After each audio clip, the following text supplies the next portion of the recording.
అమరావతిలో నిర్మాణంలో ఆగిపోయిన మరికొన్ని భవనాలు నేను మీకు చూపిస్తూ ఉన్నాను. బహుశా ఇవి కూడా ఉద్యోగుల క్వార్టర్సే అనుకుంటా. మీకు హైదరాబాద్ అవుట్స్కట్స్లో అటు సైబరాబాద్ వైపు కావచ్చు, లేకపోతే ఫైనాన్షియల్ డిస్ట్రిక్ట్ వైపు కావచ్చు, పెద్ద పెద్ద రియల్ ఎస్టేట్ సంస్థలు నిర్మిస్తున్న భారీ భవనాల సముదాయం కనిపిస్తుంది కదా. అదే క్రమంలో ఇక్కడ ప్రభుత్వం నిర్మించిన భవనాల సముదాయాన్ని మీరు ఇక్కడ ఎదురుగా దృశ్యాలు చూడొచ్చు.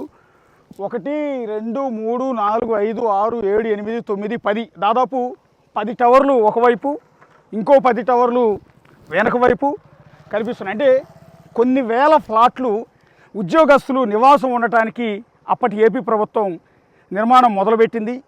ఇంటర్నేషనల్ కాంట్రాక్ట్ సంస్థలు వీటి నిర్మాణం అత్యద్భుతంగా చేశాయి. వీటన్నిటికీ కూడా షేర్వాల్ టెక్నాలజీ వినియోగించారు. అంటే సైడ్ గోడలు ఇటుకరాళ్లతో కట్టకుండా డైరెక్ట్గా కంకరతోనే కట్టే విధంగా చాలా వేగంగా కంప్లీట్ చేశారు.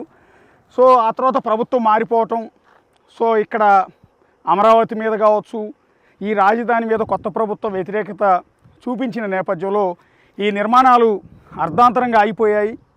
సో ఇక్కడ మీకు ఎదురుగా కనపడితే 95% పూర్తిగా నిర్మాణం పూర్తయిపోయిన టవర్లే మీకు కనిపిస్తూ ఉంటాయి. సో ఆ దశలో నిర్మాణం మొత్తాన్ని కూడా అప్పుడు వచ్చిన ప్రభుత్వం ఆపివేసింది. మళ్ళీ ఇప్పుడు టీడీపీ ప్రభుత్వం వచ్చిన తర్వాత ఇక్కడ కాస్త కూస్తో కళ కనపడుతుంది. మళ్ళీ ఈ భవనాలన్నీ కూడా యథావిధిగా నిర్మాణాలు కంటిన్యూ చేసే అవకాశం మళ్ళీ కనిపిస్తోంది. For more videos like this, subscribe Big TV channel.